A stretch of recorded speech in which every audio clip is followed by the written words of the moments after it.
پانی پر بھی آدمی دم کر کے خود بھی استعمال کر سکتا ہے، کمال یقین سے مریض کو بھی پلائے۔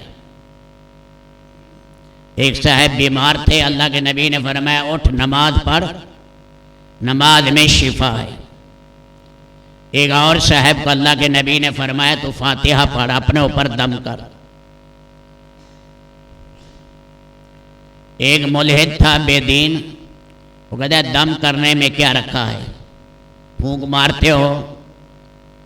فرمایا یہ بھی ایک علاج ہے، اللہ کے نبی نے بتایا۔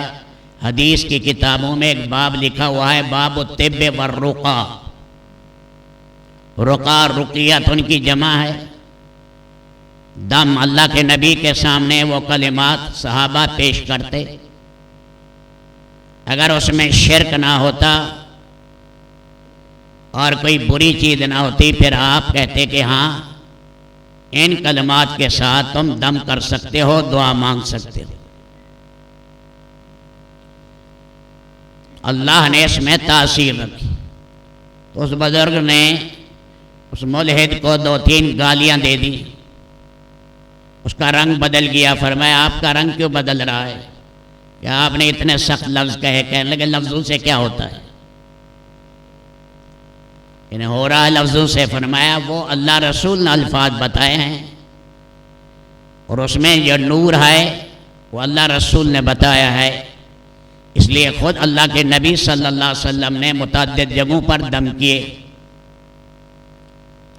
اس لیے بیمار ہو خود بھی دعا کر سکتا ہے اور دوسرا آدمی بھی اس کے لیے دعا کر سکتا ہے۔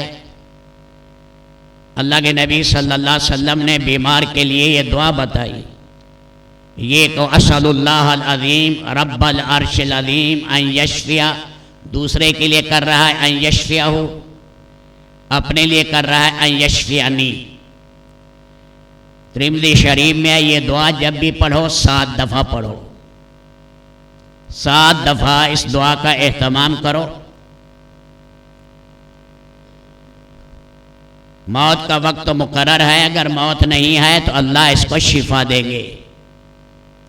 آسان دعا ہے، اسأل اللہ العظیم رب العرش العظیم ان یشفیانی، آسان دعا ہے، اس کا آدمی اہتمام کرے۔